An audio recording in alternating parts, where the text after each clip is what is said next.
Section 1. Listen to the conversation between two students, John and Carol.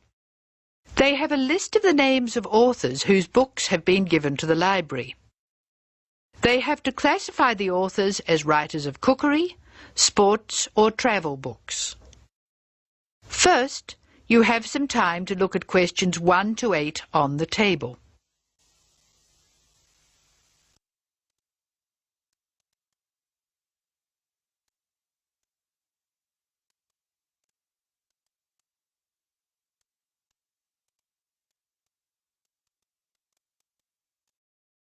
Section 1. Listen to the conversation between two students, John and Carol. They have a list of the names of authors whose books have been given to the library. They have to classify the authors as writers of cookery, sports or... Section 1.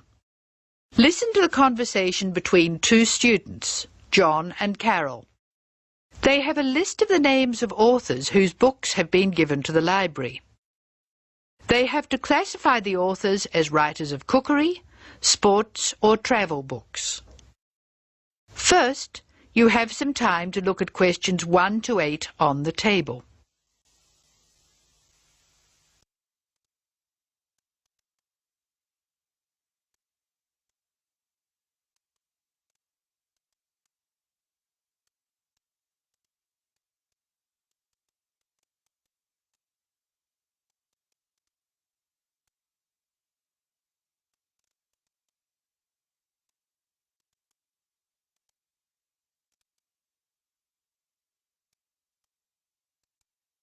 You will see that there is an example which has been done for you. The conversation relating to this will be played first. This is a great collection of books, isn't it? Very impressive. Who gave them to us? Apparently the donor was a book reviewer. There are a lot of books about sport. Here's one, My Life in Cricket. Well, that's certainly sports. Who's the author? Peter Adams. He also wrote Journeys Through Spain. Did he? Peter Adams writes books on both sports and travel, so S.T. is written against his name. Now we shall begin. You should answer the questions as you listen because you will not hear the recording a second time. Now listen carefully and answer questions 1 to 8. This is a great collection of books, isn't it? Very impressive. Who gave them to us? Apparently the donor was a book reviewer. There are a lot of books about sport. Here's one, My Life in Cricket. Well, that's certainly sports. Who's the author? Peter Adams. He also wrote Journeys Through Spain. Did he? Next one is Stephen Bow. He wrote Summer Barbecues, Cooking for Singles, Dinners by Candlelight. Anything else? No. Do you have anything by Pam Campbell?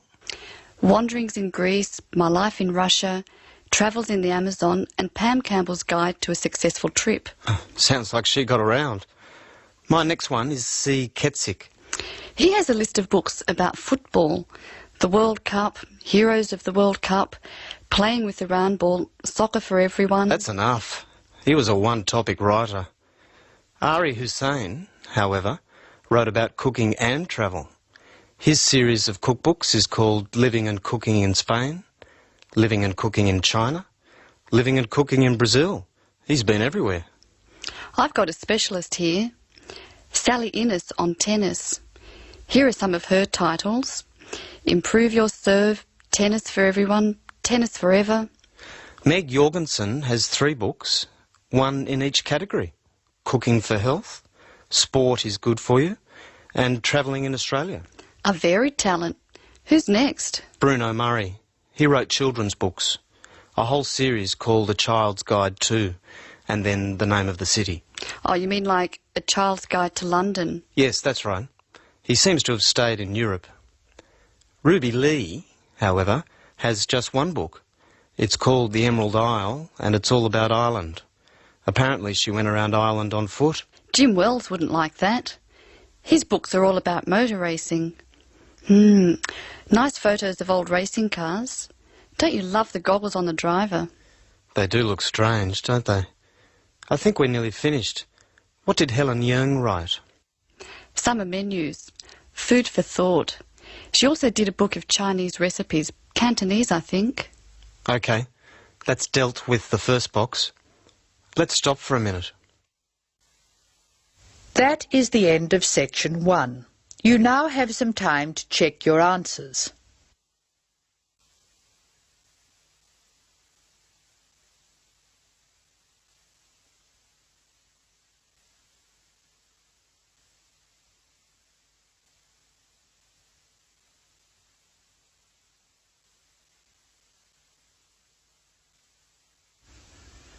Now turn to section 2. Section 2. You are going to hear a talk by a student advisor who is inviting new students to a welcoming party. Look at the invitation. Tick if the information is correct or write in the changes. First look at questions 9 to 14.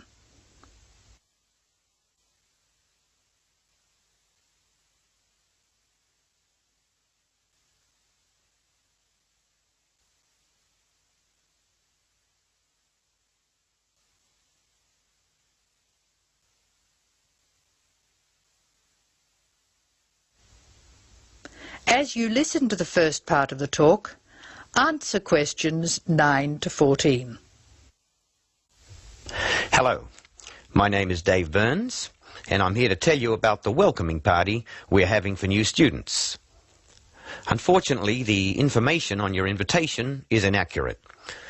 We didn't have enough time to print new invitations, so I'll have to ask you to make changes. To start with, this isn't a welcoming lunch, it's a dance party. However, the next line is true. The party will be held at Blackwell House. Is everybody comfortable with that? The next line tells you when the party will be. Friday, June 15th at 8 p.m. But I have good news. The party will end at 11 p.m. As a result of this later end to the party, the bus will go later too. So it should read, free transport to the student hostel is available, leaving Blackwell House at 11:30. And of course, other students may attend, and all students must have their student ID card with them. I hope you can come to the welcoming party. It's a really good way to get to know other students and to learn what it's like to live in this city and to study here. Just one final change. Please let us know by Thursday if you can come. Now listen while Dave Burns gives instructions for students who are going to travel by car to the party. Now listen while Dave Burns gives instructions for students who are going to travel by car to the party. First look at questions 15 to 18.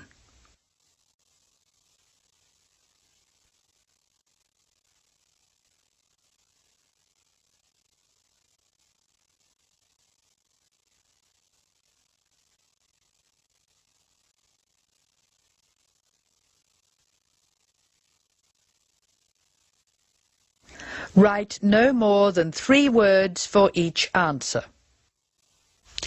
Some of you may prefer to travel by car, but I have to warn you about some changes to the roads. You will find there is a lot of new road work on Smith Street. The work will not finish for a long time, so we can be sure that Smith Street will be a problem. If you are coming from the city, you will be able to travel easily until you get to Blackwell Street, just near the college. As you know, Blackwell Street is very long. You should avoid the corner of Blackwell Street and Jones Avenue, because they are laying telephone cable.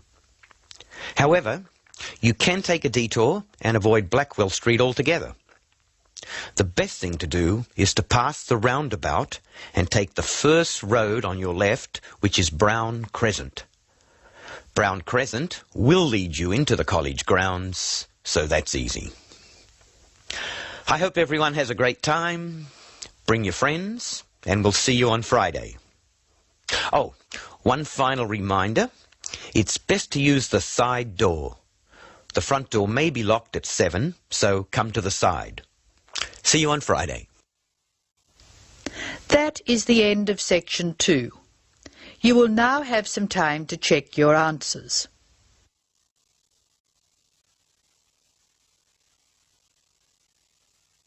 Now turn to section 3. Section 3. In this section you will hear a discussion between two students who have to describe a lawn sprinkler for part of their general science course. A lawn sprinkler is a machine designed to water gardens and lawns. In the first part of the discussion, the students are talking about the different parts of the sprinkler. First, look at questions 19 to 23. Note the example that has been done for you.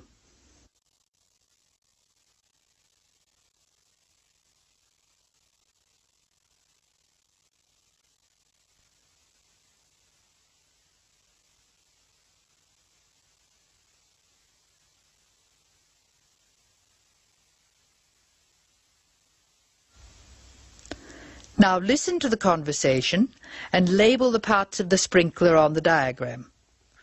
Choose from the box. There are more words in the box than you will need. Hello, Scott. I believe you're going to be my partner for this practical session. Have you got the model set up? Yes, it's right here. The instructions say we have to describe it first and label the diagram. I've started from where the water enters the machine. The water enters through a hose pipe and then it turns a water wheel. You can see where the wheel is marked by an arrow pointing upwards. It's called a water wheel because it's designed so the water will catch against the wheel. This action spins a series of gears. How are you going to describe the gears? There are 2 worm gears, one vertical and one horizontal. The horizontal worm gear drives a circular gear. That gear is connected to a crank which changes the motion. The crank is already labelled. Do you see the 2 white arrows? I see. Okay. The water has passed across the water wheel. Then what? Okay. Then you could say the water passes through the spray tube. Yes, I see. And the water is then spread over the lawn through holes at the top of the spray tube. How are you going to describe the base? How about this? The sprinkler stands on a base consisting of 2 metal tubes which join at a hinge at one end and continue into a plastic moulding at the other. That's certainly starting at the bottom. Do you want to mention that there's no water in the base? I don't think that's necessary. If you look at the diagram, it's easy to see that the only metal tube to contain water is the spray tube. You can actually see the water coming out of it. Now listen while Linda and Scott's instructor, Mark Stewart, talks to them. Answer questions 24 to 29. Hello, Scott, Linda. I'm glad I caught you before class. Did you know about the change in examination schedule? Change? Yes, the last day of examinations for your group will be December 2nd instead of November 29th. Is that definite? We were told they'd be on November 26th, and then there was a rumour they'd be on December the 1st. The schedule's gone to the printer. There can be no changes. It's definitely December 2nd. Oh, that's a relief. I'm going to the US on December the 4th. Are you one of the exchange students? Yeah. I'm really looking forward to studying there. Do you know if their general science courses are anything like ours? It's not very likely. Actually, all basic general science courses are fairly similar. You'll find you're behind in some things and ahead in others. I wouldn't worry too much about the course. You've been doing well on this one. Linda, have you finished your assignment yet? I'm nearly there. I should be able to give it to you on Monday. That's good. I can't let you have another extension. I was really grateful for the extra time you gave me. That was a really big assignment. Well, I'll expect it next week.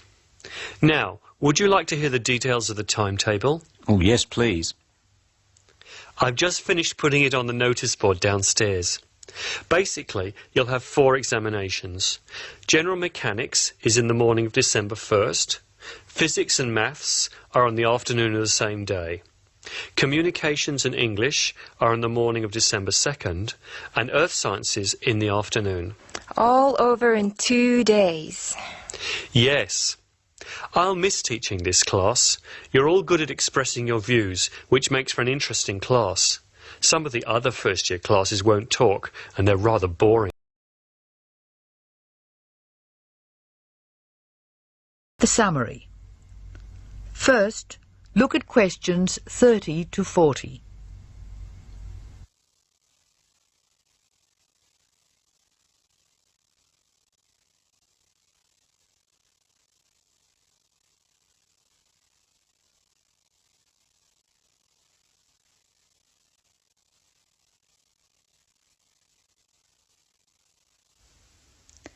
As you listen to the talk, answer questions 30 to 40. Complete the summary. Use words from the box.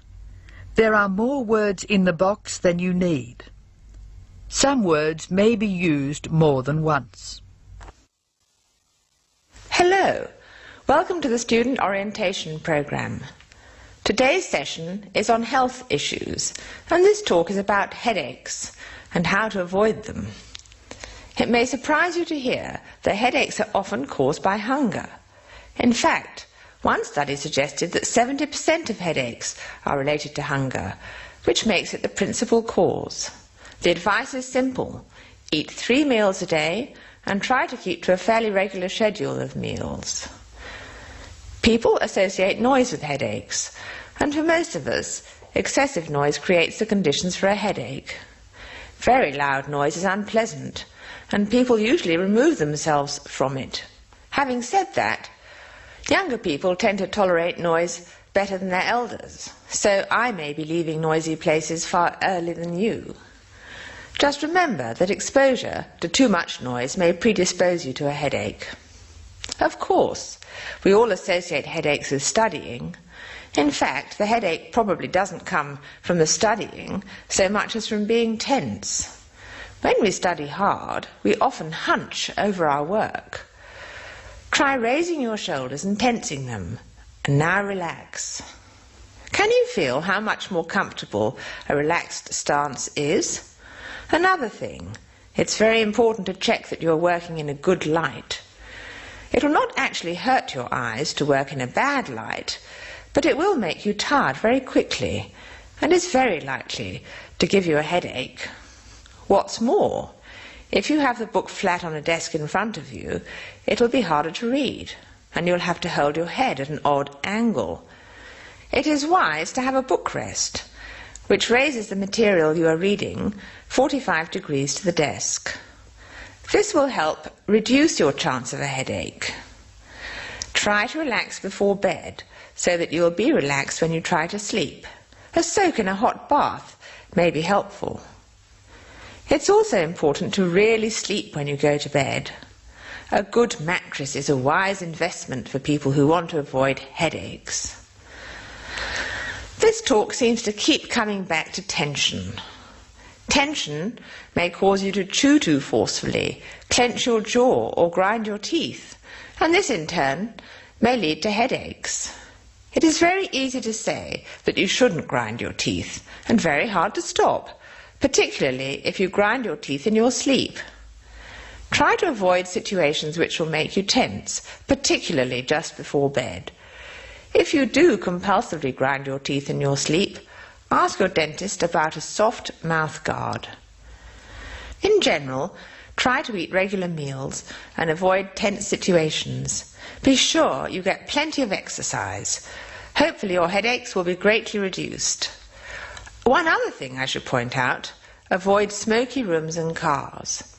Such places certainly encourage headaches, and the smoke may be doing you quite serious long-term damage. That is the end of section 4. Now